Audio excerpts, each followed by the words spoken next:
Bismillahirrahmanirrahim. Assalamualaikum warahmatullahi wabarakatuh. Alhamdulillah wassalatu wassalamu ala Rasulillah Sayyidina Muhammad ibn Abdullah. La haula wala quwwata illa billah. Amma ba'du. Qala rabbi shrah li sadri wa yassir li amri wahlul 'uqdatam min lisani yafqahu qawli. Kita masih melanjutkan tentang tafsir isyarah atau tafsir isari dari ayat yang kemarin yang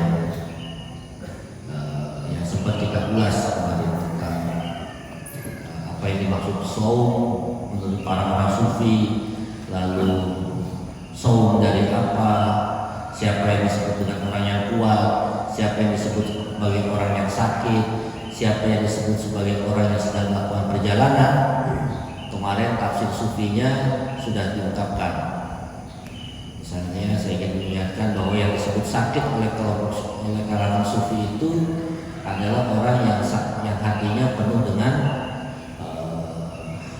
syahwat-syahwat duniawi yang menjerumuskan dia ke dalam kesalahan. Selanjutnya kita lanjutkan sebelum nanti saya akan buat rangkuman. Saya sudah buat rangkumannya, tapi nanti terakhir aja kita sambil coret-coret. Qala musannif rahimahullah wa nafa'ana bihi wa bi 'ulumihi wa madana fi madadihi wa sallallahu alaihi wa sallam wa sallam fi dari amin. Wa a'lam anna siyama ala salasi darajatin. Ketahuilah bahwa puasa itu ada 3 kelas, ada 3 tingkatan. Ini sebenarnya pertama kali banyak orang mengatakan bahwa terdapat dalam kitabnya Imam Al-Ghazali, dalam kitab Ihya Ulumuddin. Tapi nampaknya di kitab ini dikutip beberapa pendapat dari Imam Al-Ghazali. Karena kitab ini Ibnu Ajibah itu lahir kurang lebih hidup 6 abad sesudah Imam Al-Ghazali. Jadi artinya lebih dahulu ditulis oleh Imam Al-Ghazali tentang tingkatan atau kelas orang-orang yang berpuasa. Tingkatannya apa saja? Shaumul awami, puasanya orang-orang awam, orang umum. Shaumul awam, kelasnya puasa. Asyam atau as-shaum itu ada 3 kelas. Kelasnya pertama, kelas 1-nya itu namanya shaumul al-awwam,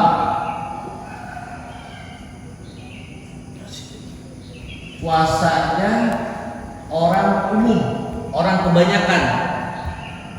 Umum itu dari bahasa Arab. Kita sering ngomongkan umumnya. Umum itu dari bahasa Arab. Amun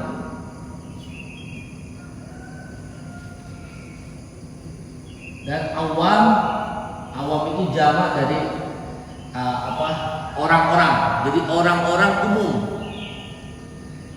Shaumul awam, puasanya orang-orang umum. Tingkatan kedua namanya shaumul khawas. Khawas itu khusus dari bahasa Arab. Khawas, khusus bentuk singularnya. Kalau dalam bahasa Inggris grammarnya namanya singular. Bentuk, kalau bahasa Arab namanya mufrad, bentuk kata yang sendiri. Jamaknya al-khawas. Kalau ini awam, umum gitu. Al-umum itu dari bahasa Arab, am dan segala macam. Al-awam itu adalah jamak.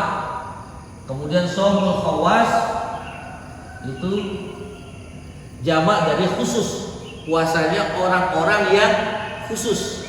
Kalau terjemahan kitanya puasa orang-orang yang khusus. Yang ketiga, shaumul khawas, al-khawas khawas. Mana ini?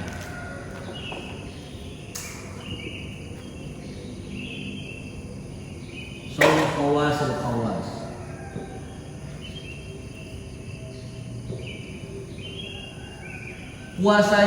Puasanya orang khusus di antara orang-orang khusus. Jadi ada kelas ketiga yang melakukan puasa itu orang-orang terbaiknya dari kelompok yang khusus. Jadi 3 kelas ya. Gak tahu kita ada di kelas mana. Jangan-jangan bukan di kelas 1, kelas 2, kelas 3.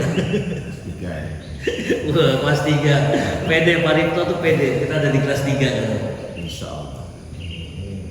Amma shaumul awam, adapun yang disebut dengan puasa orang awam itu, orang umum, fahuwa al-imsaku an syahwatail batni wal farji wa ma yaqumu maqamahuma minal fajri ilal maghribi. Yang disebut puasanya orang awam adalah fahuwa al-imsaku, adalah menahan diri, an syahwatail batni wal farji, daripada keinginan-keinginan perut dan yang berada di bawahnya perut.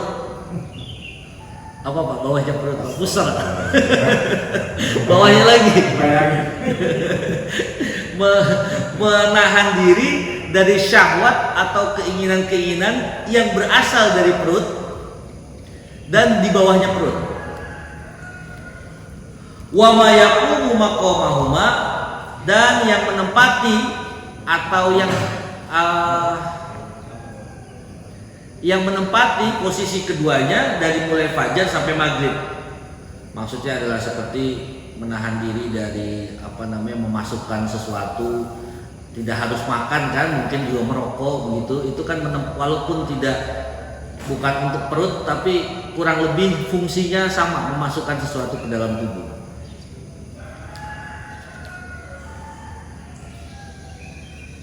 Ma'a irsalil jawarih fi zalat, tetapi tetap membiarkan anggota tubuh yang lain atau indera yang lain, panca indera yang lain tergelincir dalam membiarkan indera tubuh yang lain tergelincir. Misalnya membiarkan mata tergelincir melihat sesuatu yang diharamkan Allah. Mulut tergelincir dalam menyampaikan sesuatu yang tidak disukai Allah, atau berbohong, berbohong tidak disukai Allah.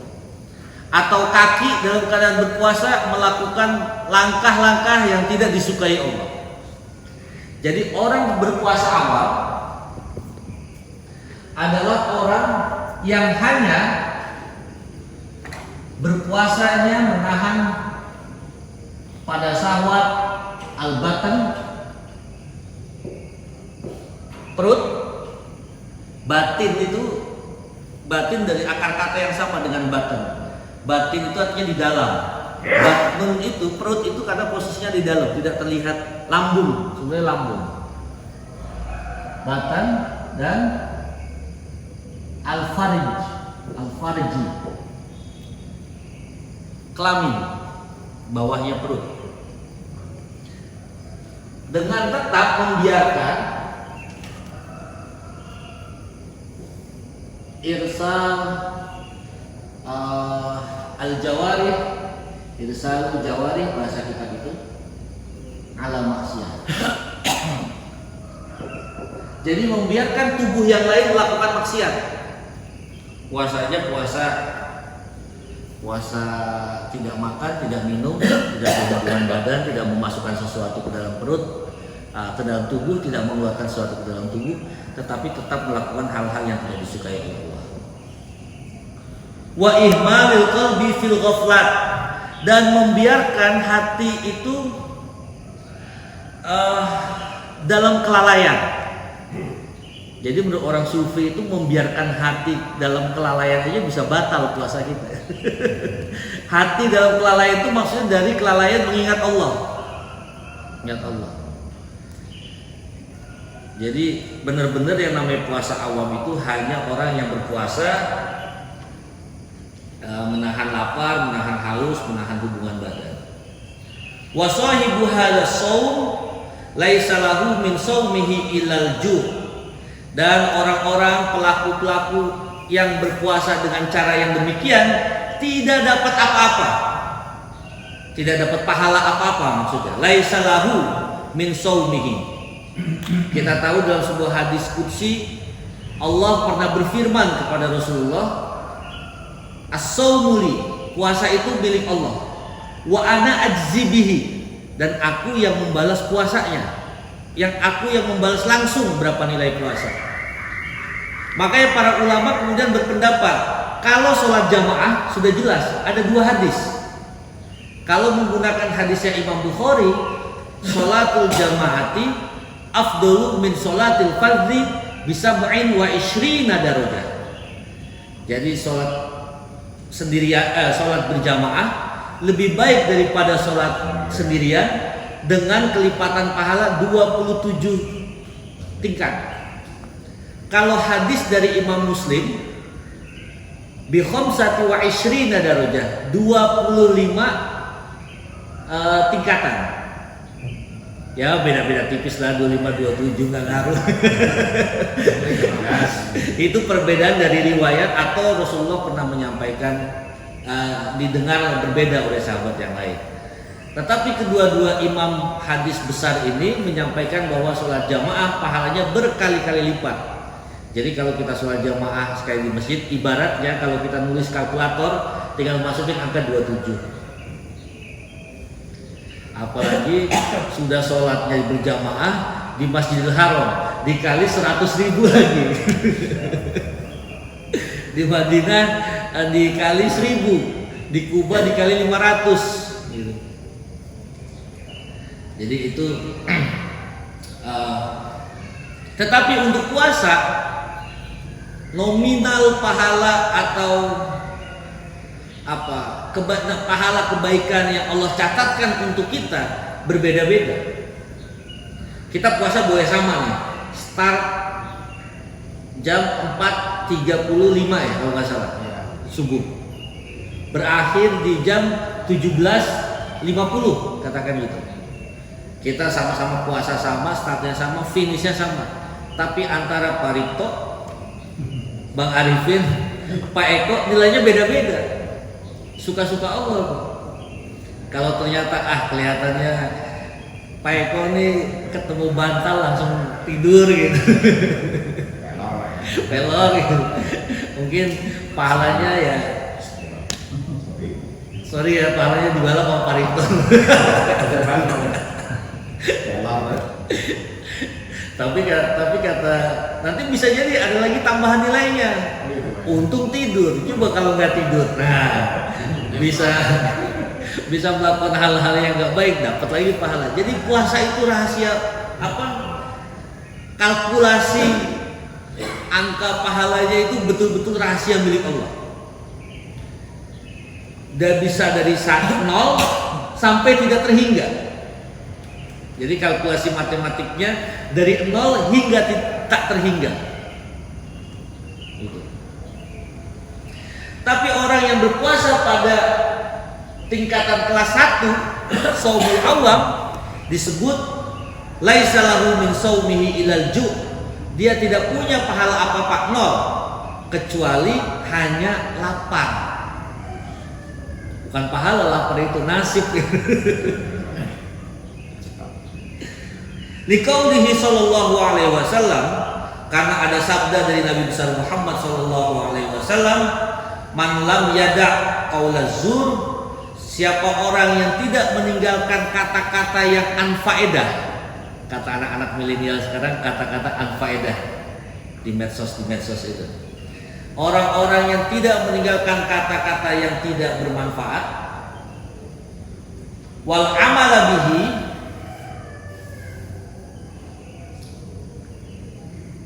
ini hadisnya agak kurang, kitab ini teksnya agak kurang satu kalimat ya. Saya cek di hadis Bukhari ada yang putus kalimatnya, mungkin salah ketika transkrip nulis. Wal amala bihi, dan melakukan tindakan-tindakan. Tadi baru ngomong Pak, ngomong kata-kata perbuatan-perbuatan yang tidak berfaedah atau bahkan berbuat sesuatu yang tidak berbaik faedah. Wal jahla, atau melakukan tindakan kebodohan, tindakan bodoh, ngeprank orang di saat bulan puasa misalnya kayak kemarin, walaupun yang di prank itu tanda kutip kayak kemarin kasusnya kan waria yang di prank, dikirimin paket sembako, pas dibuka ternyata isinya sampah dengan batu bata. Itu di hadis Nabi masuk kategori ini, wal jahla, melakukan tindakan bodoh. Falaisa lillahi hajatun fi ayyada ta'amahu wa syarabahu. Allah itu tidak punya kepentingan untuk membalas tentang makan dan minumnya. Maksudnya Allah tidak punya kepentingan untuk mengganjar makan dan minum yang dia tinggalkan itu. Puasa yang dia tinggalkan tidak ada kepentingan bagi Allah untuk memberikan pahala terhadap orang yang berpuasa tadi, selama masih mengatakan kata-kata yang buruk, apalagi melakukan perbuatan yang buruk, apalagi yang perbuatan-perbuatan yang sama sekali tidak ada manfaatnya. Jadi puasa orang awam ini benar-benar puasa murni, modal puasa. Jadi puasa yang cuma pakai modal aja, yang penting kewajiban sudah gugur. Dia tidak ada kewajiban, dia tidak lagi secara syariat dianggap sebagai orang yang meninggalkan syariat karena sudah berpuasa. Kewajiban dia sudah dapat, sudah selesai. Soal pahala dipastikan oleh Rasulullah nggak dapat apa-apa.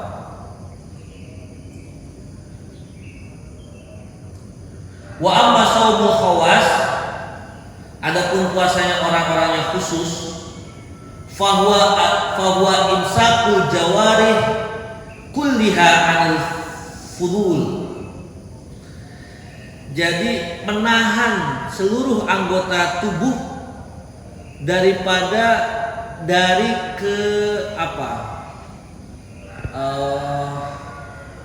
karunia-karunia atau dari kenikmatan-kenikmatan atau dari kesenangan-kesenangan. Jadi menahan seluruh anggota tubuh yang kita ini dari kesenangan-kesenangan dunia. Wa huwa al-fudul itu adalah kullu ma yashghulul abdu anil usul. Yang namanya fudul itu adalah yang membuat seorang hamba sibuk daripada mencapai Allah.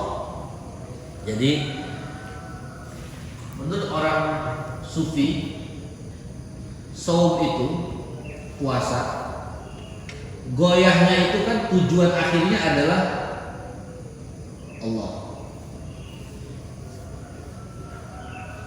Karena kita mau mendapatkan karunia yang tadi Allah kasih itu, bahwa tidak ada puasa yang layak membalas puasa kita adalah Allah. Nah, untuk mencapai saum yang ke Allah ini ada 3 jalur yang harus dilalui secara bersamaan. Pertama, jalurnya puasa yang sebagai roksul mal, sebagai modal puasa. Modal puasa itu apa? Menahan diri dari memasukkan dan mengeluarkan sesuatu ke dalam tubuh, makan, minum, berhubungan badan dan seterusnya. Jalur pertama ini. Jalur kedua, puasanya adalah al-jawarih. Organ tubuh yang lain itu juga puasa. Mulut berpuasa, tangan berpuasa, kaki berpuasa. Jawarih itu panca indera yang bisa dirasa, dipegang. Jadi hati itu bukan jawarih. Jawarih itu tangan, kaki, mulut, mata, telinga juga ya. Oh ya, karena mendengarkan kata-kata yang tidak baik juga bagian dari jawarih. Jawarih itu panca indera yang anggota tubuh yang tertampak, yang bisa dipegang. Nanti yang ketiga ada yang namanya puasanya dari hati. Nah, puasa ini untuk mencapai ke sini itu diganggu. Menurut para ulama sufi diganggu oleh yang namanya al-fudul. Fudul ini adalah segala sesuatu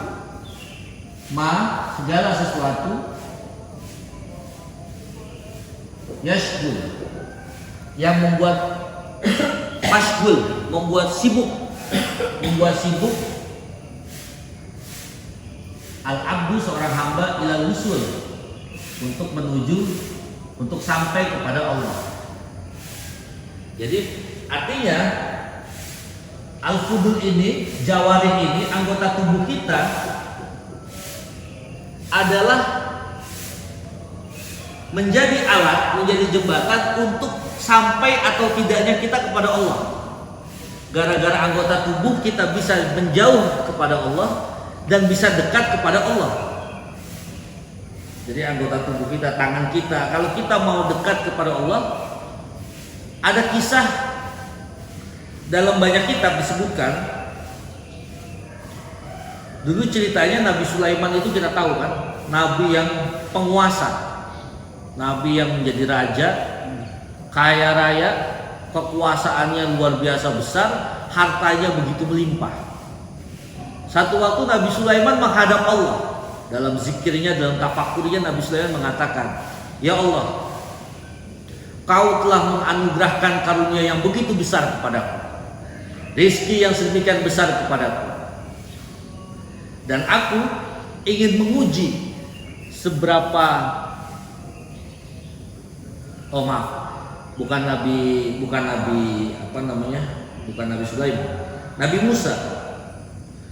Satu kali Nabi Musa itu berdoa kepada Allah, "Ya Allah, izinkan aku untuk kembali bertatap muka dengan Engkau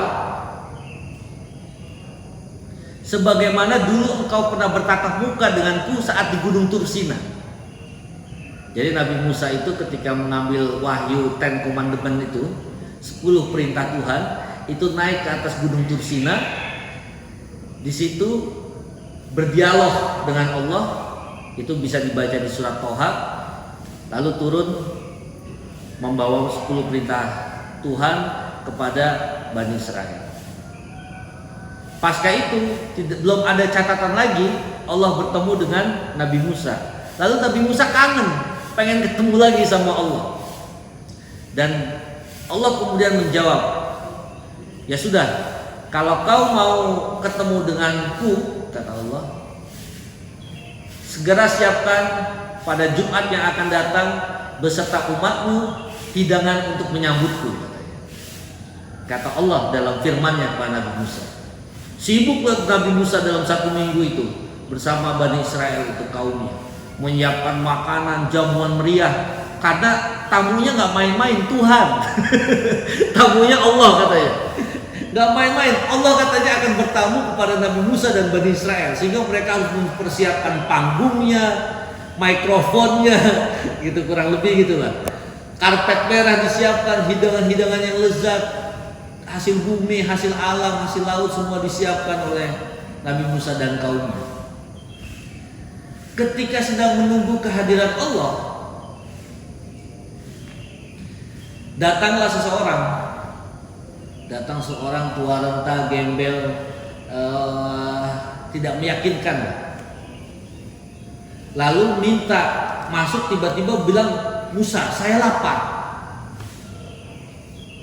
Nabi Musa dan kaum Bani Israel menjawab, "Gak bisa, kamu boleh makan tapi nunggu tamu agungku datang.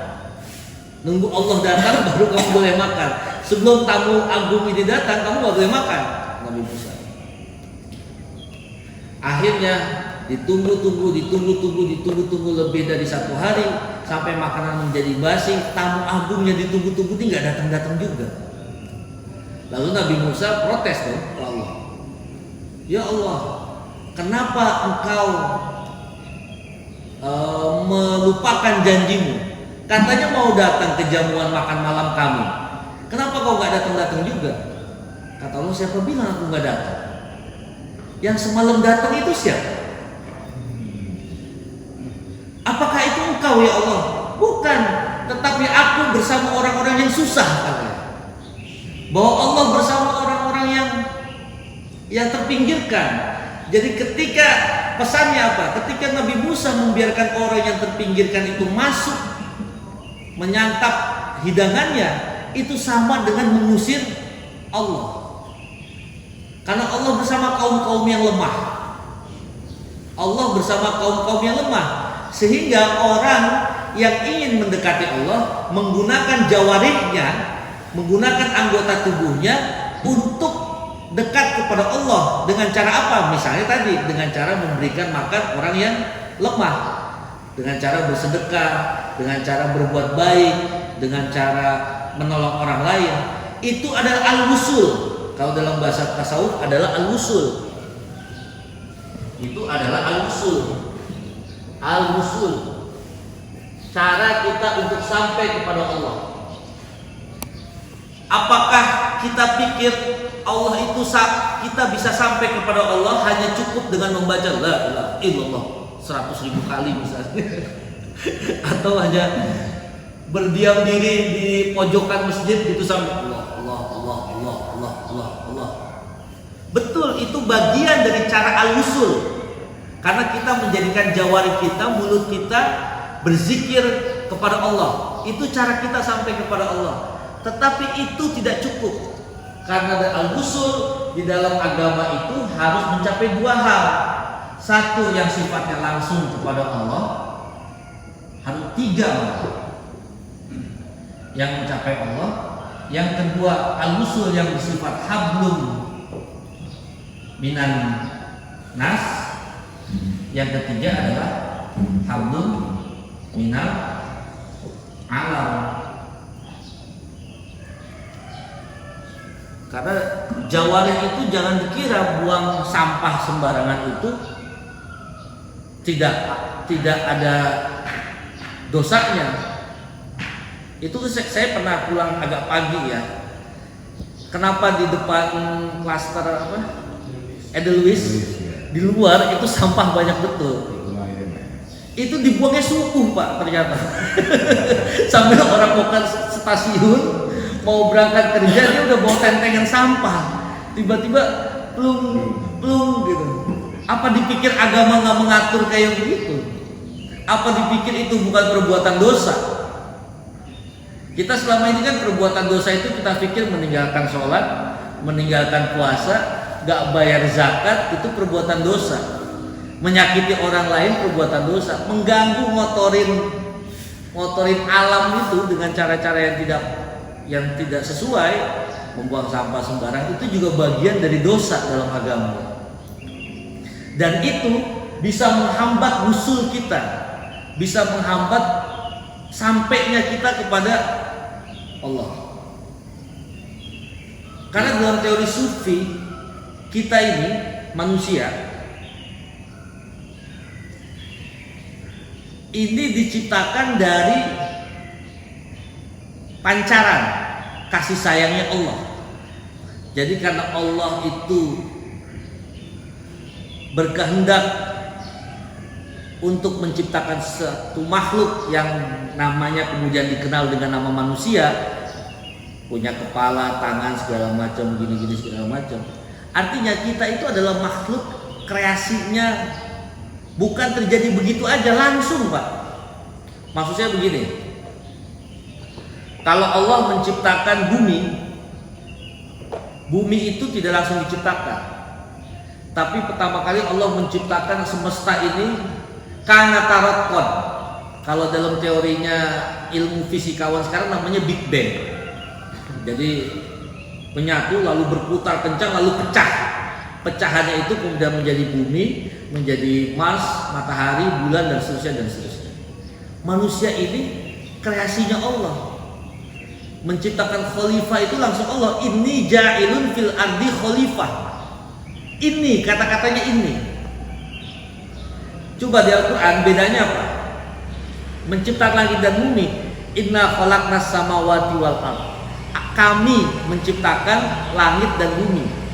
Kata ulama tafsir, kalau Allah mengatakan kami di dalam Al-Quran, itu penciptaannya itu pakai proses, pakai hukum alam gitu.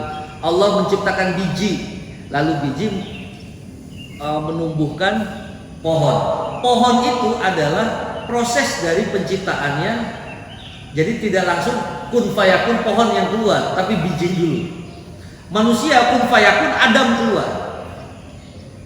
Jadi Adam itu dalam Al-Baqarah ayat-ayat awal itu 20 atau 30-an, ini ja'ilun fil ardi khalifah, sungguh aku ja'ilun, aku sendiri yang berkreasi, yang mencipta, yang ingin mencipta khalifah di muka bumi ini. Jadi kita masterpiece-nya Allah. Manusia ini masterpiece-nya Allah. Malaikat gak punya unsur setan, setan tidak punya unsur malaikat. Manusia punya unsur malaikat, punya unsur setan. Kalau kemarin kita sebut fa'alhamaha fujuraha wa taqwaha. Manusia itu diilhami fujur untuk melakukan jahat dan takwa.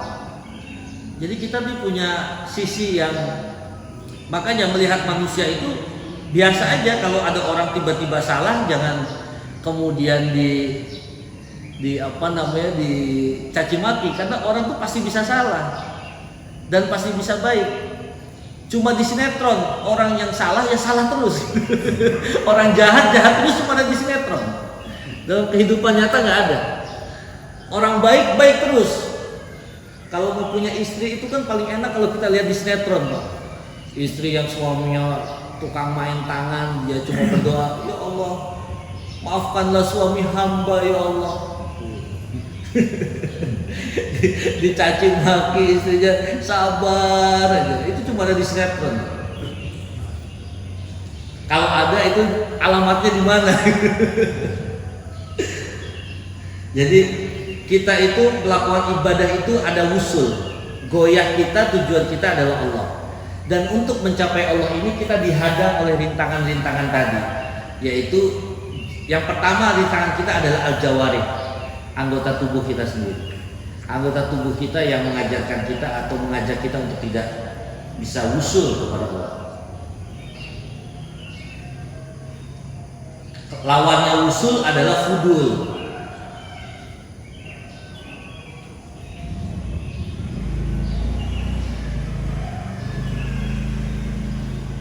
Wahasiluhu hifzul jawari hizzahirati wal batinati anil ishtighali bima la ya'ni. Kesimpulannya adalah puasa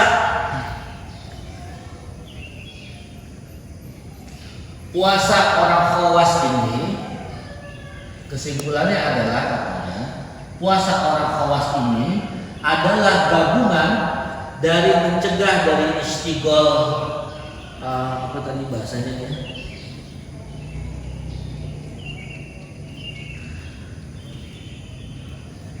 Dari al-jawarih az-zahirah wal batinah.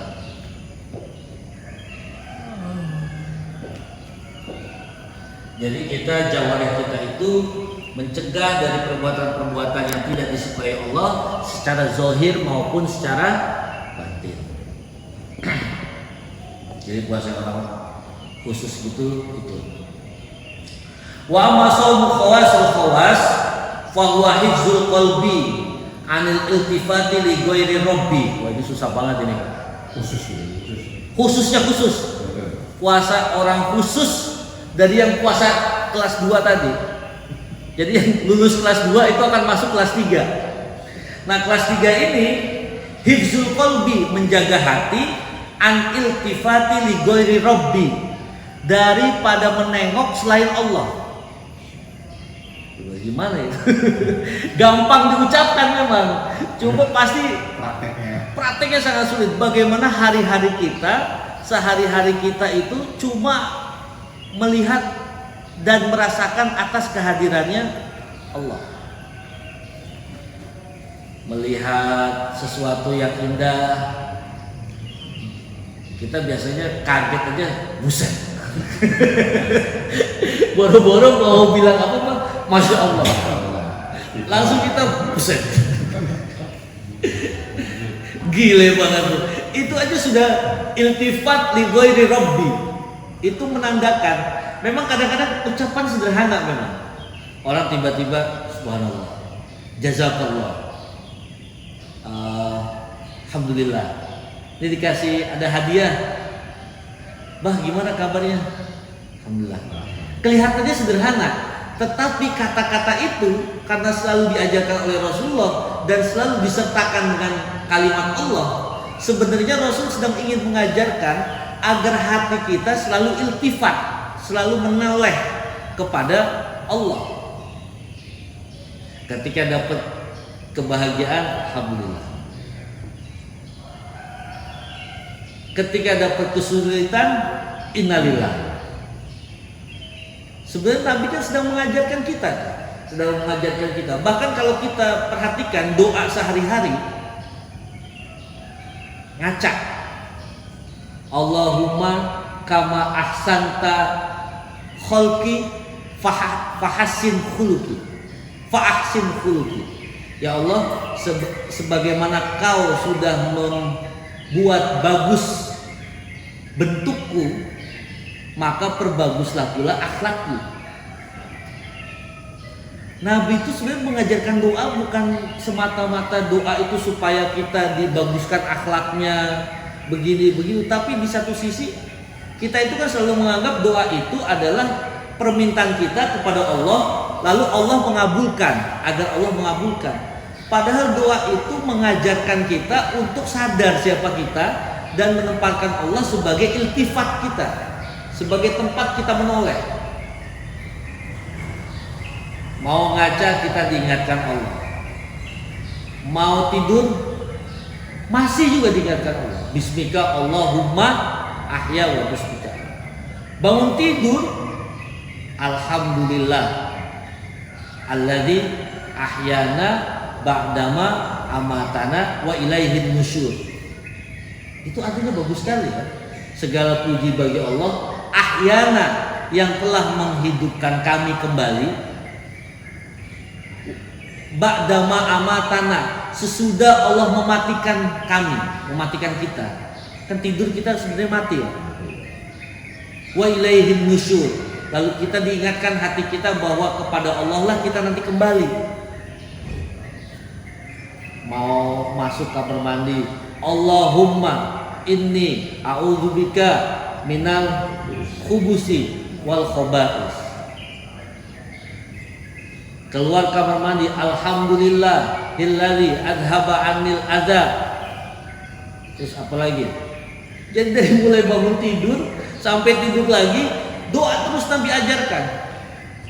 Zikir petang, zikir pagi, bahkan ada zikir subuh, zikir sahur itu yang sering dibaca Pak Eko itu ada dalilnya semua, ada referensinya di kitab-kitab. Kita diingatkan bahwa tulijul laila fin nahari wa tulijun nahara fil lail. Allah itu yang menggantikan malam menjadi siang, siang menjadi malam. Wa tukhrijul hayya minal mayyit, orang yang hidup dijadikan mayit. Wa tukhrijul mayyit minal hayy, orang yang sudah mati dihidupkan lagi.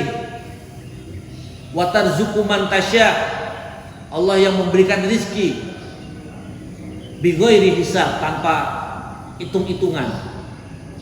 Terus Pak diingetin terus kita oleh ayat-ayat yang dijadikan zikir yang kemudian dikompilasi oleh para ulama. Orang yang baru dilantik, bahkan orang yang baru diangkat jabatannya dilantik, doanya aja masih diingatkan juga. Allahumma malikal mulki tu'til mulka man tasya wa tarzuqu man tu'til mulka man Allahumma malikal mulki tu'til mulka man tasya wa tanzi'u mimman tasya. Allah kasih kedudukan itu kepada siapapun yang Dia kehendaki. Allah cabut kedudukan itu kepada siapapun yang Dia kehendaki. Wa tanzi'u mimman apa? Ya baik. Allahumma malikal mulki tu'til mulka man tasya wa tanzi'u mimman tasya Wa tu'izzu man tasya. Allah muliakan orang yang Dia kehendaki. Wa tudzillu man tasya. Allah hinakan juga orang yang Dia kehendaki. Biyadikal khair, di tangan Allah lah kebaikan. Innaka ala kulli syai'in qadir, karena Allah yang paling berkuasa atas segala sesuatu. Ketika dilantik saja kita masih diingatkan bahwa yang mengangkat kita, yang bisa merendahkan kita itu Allah. Supaya kita nggak lupa, Pak. Kadang-kadang orang baru ingat itu kan ketika sudah tuzillu man tasya. Kurang ajarnya kita sebagai manusia, sebagai hamba itu kan di situ. Kalau senang lupa, kalau susah ingat. Ya gimana ya? Ya memang ini kita anggap ini sebagai ujian dari Allah. Seakan-akan Allah itu kerjanya cuma menguji kita gitu, cuma memberikan bencana kepada. Kalau ada bencana kita sebut bencana ini semua karena Allah, begini. Sementara ketika lagi ada sesuatu yang enak, Allah lupa, kita lupa sama Allah. Nah itu adalah ketika kita, makanya para ulama mengatakan bahwa boleh jadi Allah itu memberikan ujian, bencana, sakit dan seterusnya itu dengan rasa kasih sayangnya, karena Ia cemburu. Allah itu kan ghirah, punya rasa cemburu yang besar. Ketika kita sudah terlalu lama melupakan Allah, Allah cemburu sama kita supaya kita balik lagi ingat sama Allah.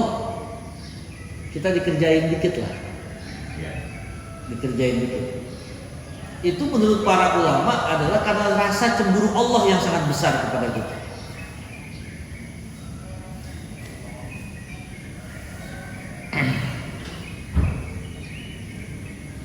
Wa masrul khawas ini tadi hifzul qalbi, mencegah hati an iltifati li ghairi rabbi.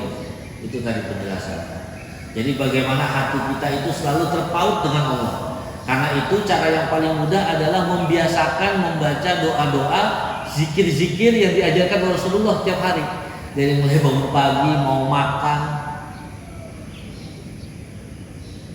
Bahkan kalau perlu, kalau ada yang melihat setan di malam hari, kuntilanak, kita baca doa makan supaya setan juga kabur.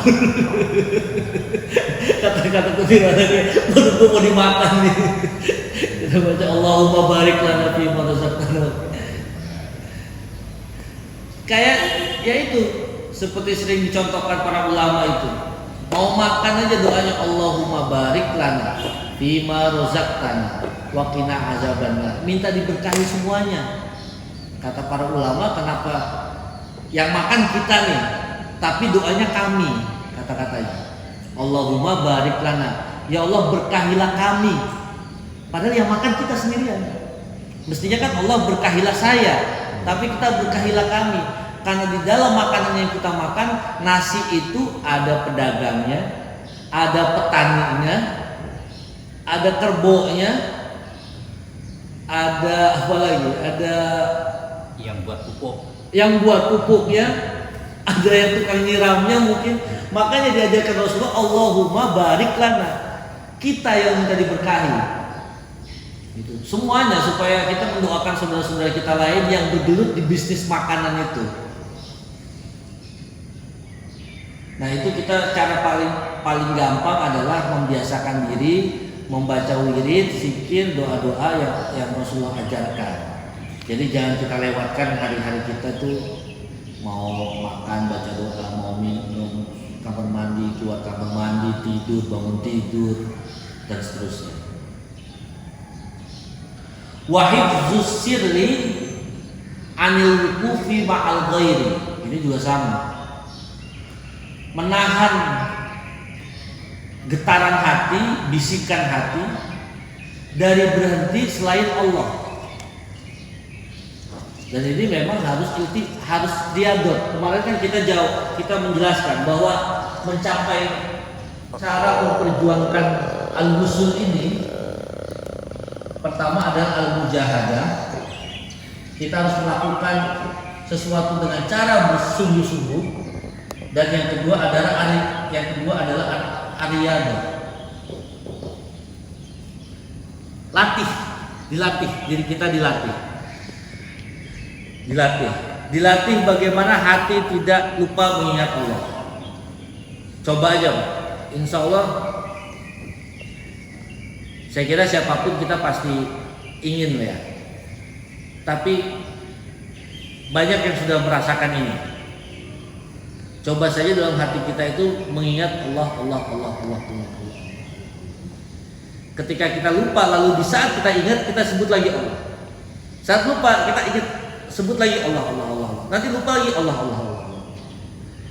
Insya Allah, Pak, tidak dalam waktu lama kita akan terbiasa dalam pola itu. 7 hari kita akan terbiasa dalam pola itu.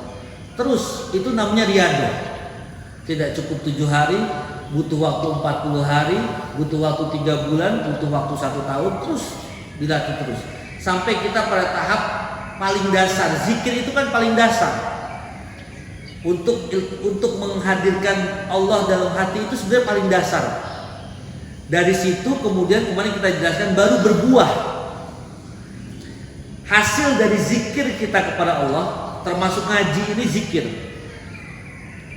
Hasil dari zikir kita kepada Allah dengan cara kita menuntut ilmu, dengan kita mengaji segala macam, itu hasilnya adalah buah.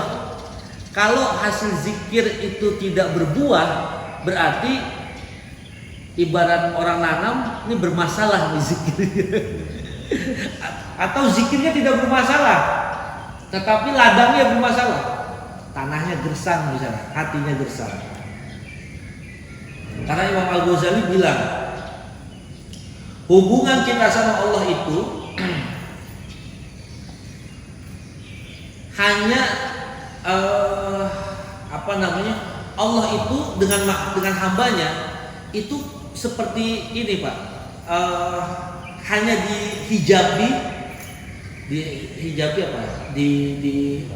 dibatasi hanya dengan mir'ah. Mir'ah itu artinya kaca. Mir'ah, jadi hanya dibatasi oleh kaca. Pantulan cahaya Allah ke kita itu hanya dibatasi oleh kaca, sehingga kita bisa menemukan kebenaran, kita bisa menemukan ilmu, kita bisa melihat, merasakan kasih sayang Allah. Itu sebenarnya harusnya gampang, karena kita kaca bening, Pak. Jadi cahaya Allah kalau kacanya bening langsung menembus kepada kita. Hanya saja dosa-dosa dan kelalaian-kelalaian kita itu membuat kaca itu, kata Imam Al-Ghazali ini, banyak debunya. Caranya gimana? Seperti kita membersihkan kaca, sekali-kali perlu disemprot, Pak. Pakai apa itu, cairan, gosok-gosok gitu. Gosok-gosoknya pakai apa? Pakai amal soleh, pakai zikir. Zikir itu adalah cara kita menggosok hati kita ini, supaya kita bisa menangkap pancaran Allah. Selama hati kita nggak kita bersihkan, nggak kita gosok-gosok, pancaran Allah ini susah. Allah itu karena saking sayangnya, Rahman dan Rohim, pengasih penyayang kepada semua hambanya, Allah pancarkan tuh cahayanya ke semua orang. Masalahnya bukan di Allah. Bukan Allah tidak mau ngasih pancaran atau memberikan hidayah kepada orang atau membisiki kebaikan kepada orang. Masalahnya orang tersebut kolbunnya, hatinya itu terlalu banyak kotoran, sehingga perlu digosok. Gosoknya pakai apa? Pakai zikir dan amal soleh. Semakin sering dilatih dengan cara mujahadah dan riyadhah tadi, hatinya menjadi bersih, pancaran Allah menjadi masuk. Sebagaimana yang diuraikan sebelumnya, kalau pancaran Allah sudah masuk, kita itu dibimbing, Pak. Kan kita minta petunjuk tuh setiap kali kita baca Fatihah itu. Ihdinas siratal mustaqim. Ya Allah, bimbinglah. Kita tidak minta ditunjuki jalan yang lurus, Pak. Kalau tunjuki kan gini, Bah, arah ke rumahnya Parito mana, Mbak ya? Itu dari sana belok kanan situ. Itu namanya nunjuki. Tapi kalau bimbing, ihdina itu, Mbah, mau ke rumah Parito, yuk, digandeng sama Mbah, diantri sampai tujuan gitu. Kita yang minta kepada Allah kan ihdinas siratal mustaqim, minta dibimbing menuju jalan yang lurus. Dan Allah sudah mengabulkan itu semua. Allah sudah membimbing kita ke jalan yang lurus. Diturunkan nabi, diturunkan kitab suci, diberikan beberapa orang, dipilih beberapa orang dari kalangan umat, dijadikan sebagai contoh, dijadikan sebagai ahli ilmu pengetahuan, fikihnya lah, tafsirnya, hadisnya. Kita itu sudah dibimbing sama Allah, sudah ditunjukin, ayo suka sama yang fikih, nih belajarnya ke sini, udah dibimbing sama Allah, pilihan-pilihan itu ada. Nah hati kita ini yang masih seringkali masih menutupi bimbingan itu. Padahal kita sendiri sholat kita mintanya bimbingan. Ihdinas siratal mustaqim.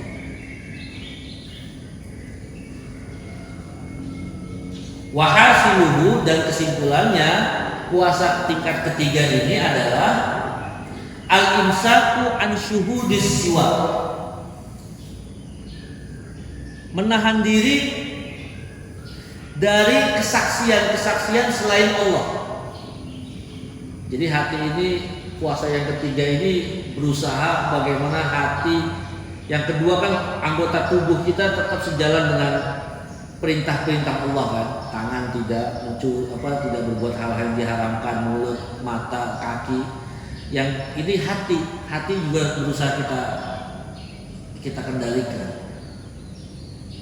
Wa uquful qalbi an hadratil maula, dan iktikafkan hati, iktikaf artinya berdiam.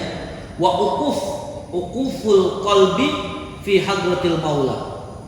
Jadi mendiamkan diri, mendiamkan hati di hadapan Allah yang Maha Penolong. Jadi kita tetapkan hati kita di hadapan Allah. Memang ini harus praktek, Pak. Zauq, kata ini ilmu rasa. Kata orang Jawa ilmu roso.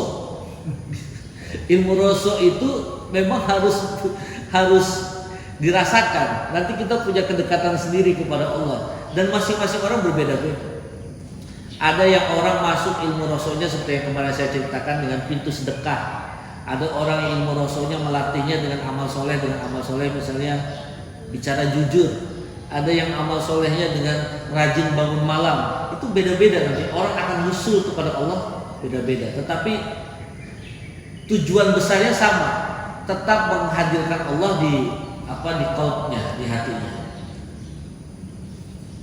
Wa sahibu hadza shaibu wa sahibu hadza shaibun abadan sarmadan.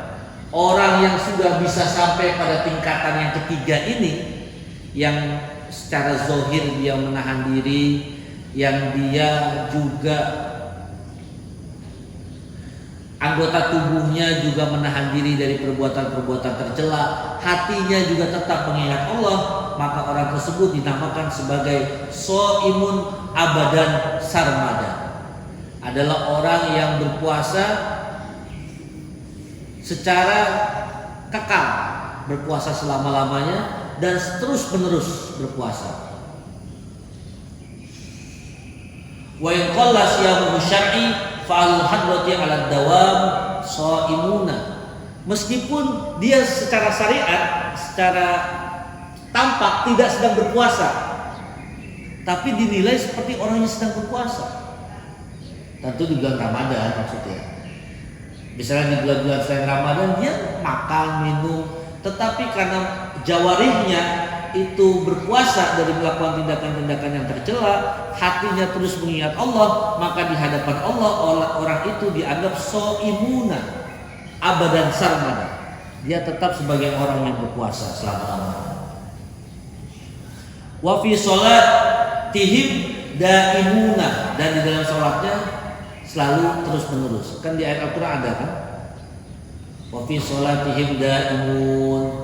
Ada ayatnya surah apa itu? Wa fi sholatihim daimun. Menurut ahli sufi itu begitu. Ada orang dalam Al-Qur'an disebut dengan orang yang sholatnya terus-menerus. Siapa itu sholat terus-menerus? Kan sholat itu tanha anil fahsya wal munkar. Sholat itu mencegah dari perbuatan fahsya dan munkar. Fahsya itu perbuatan jelek yang sifatnya seksual. Para ulama tafsir menjelaskan fahsya itu perbuatan jelek yang sifatnya seksual. Homo, lesbi, zina, pokoknya ada hubungannya sama seksualitas, itu namanya fahsya. Mungkar itu di luar kejahatan yang buruk di luar seksualitas. Jadi bahasa Arab tuh begitu, kadang-kadang beda-beda tipis, fahsya sama mungkar. Tapi kalau diterjemahkan kepada di bahasa Indonesia itu susah, Pak. Akhirnya jadinya perbuatan keji dan mungkar. Ya kan, fahsya itu kalau kita baca terjemah Quran itu perbuatan keji dan mungkar. Keji itu apa? Gak ada bahasa Indonesia itu untuk mendefinisikan satu perbuatan tertentu. Kalau bahasa Arab tuh fahsya itu khusus untuk perbuatan-perbuatan yang sifatnya seksualitas itu. Senang-senang yang sifatnya seksualitas. Nah, ada orang yang disebut dalam Al-Quran adalah orang yang sholat terus menerus, gak putus-putus. Nah, menurut kitab ini yang dimaksudkan adalah orang yang di luar sholatnya itu tanha anil fahsya wal munkar. Jadi sholat itu bisa mencegah dari perbuatan keji dan munkar. Bergantung siapa? Bergantung orang. Orangnya harus menghayati sholat. Sholat itu mengingat Allah. Ketika dia bisa daimun sholatnya di luar sholat, sehari-harinya tetap sholat, maka dia masuk kategori wafi sholatihim daim. Terus kata orang yang kata sebagian saudara-saudara kita di daerah yang lain disebut bahwa kalau gitu kita nggak usah sholat begini-begini. Kita nggak usah sholat fisik, cukup hatinya saja yang ingat gitu, eling. Cukup eling lan waspada. Lalu tidak ini adalah tasawuf yang keliru. Makanya dalam Islam itu tasawuf yang sah dalam akidahnya atau dalam pemikirannya ahlu sunnah wal jamaah itu mengacu pada pemikirannya Imam Al-Ghazali dan Junaid Al-Baghdadi. Kenapa? Karena tasawuf dalam pemikiran Imam Ghazali dan Junaid Al-Baghdadi itu tidak boleh melupakan syariat. Jadi kan tingkatannya kan 3 nih. Yang paling tinggi kan makrifat. Untuk mencapai makrifat itu harus menuju hakikat dan syariat. Hakikat dan syariat dan hakikat dalam tasawufnya Imam Al-Ghazali, dalam tasawufnya Ahlussunnah wal Jamaah yang mengikuti pendapatnya Al-Ghazali dan Junaid Al-Baghdadi, ini syariat dan hakikat harus jalan bersama-sama. Gak bisa kita bilang yang penting eling lan waspada. Gak usah sholat, yang penting ada warga. Eling lan waspada misalnya. Itu gak bisa. Atau kita cuma menjalankan syariat aja. Yang penting puasa, yang penting sholat. Sholatnya rajin, korupsinya rajin. Puasanya rajin, caci makinya rajin. Nah itu juga nggak bisa. Jadi dalam tasawuf itu paling penting syariat dan hakikat itu harus jalan secara seimbang. Kalau ada orang mengajarkan tasawuf lalu dia bilang nggak usah sholat, maupun jubahnya setebel apapun, glosor kayak apapun, udeng-udengnya tinggi kayak apapun, kalau dia mengajarkan tasawuf mendekatkan diri kepada Allah dengan cara meninggalkan syariat, bullshit. Karena Nabi saja masih melaksanakan syariat. Dulu kalau kita baca manaqibnya Syekh Abdul Qadir Jailani, tingkatannya Syekh Abdul Qadir Jailani itu ketika berzikir itu ada di manaqib Syekh Abdul Qadir Jailani. Ketika berzikir tiba-tiba ada cahaya dalam mihrabnya itu. Lalu mengatakan ana rabbuk, ana Allah, ana rabbuk, saya adalah Allah, saya Tuhanmu. Wahai Syekh Abdul Qadir Jailani, sudah hentikan zikirmu karena engkau adalah hambaku tersayang. Aku telah karuniakan segala karuniaku sudah kuberikan semuanya kepadamu.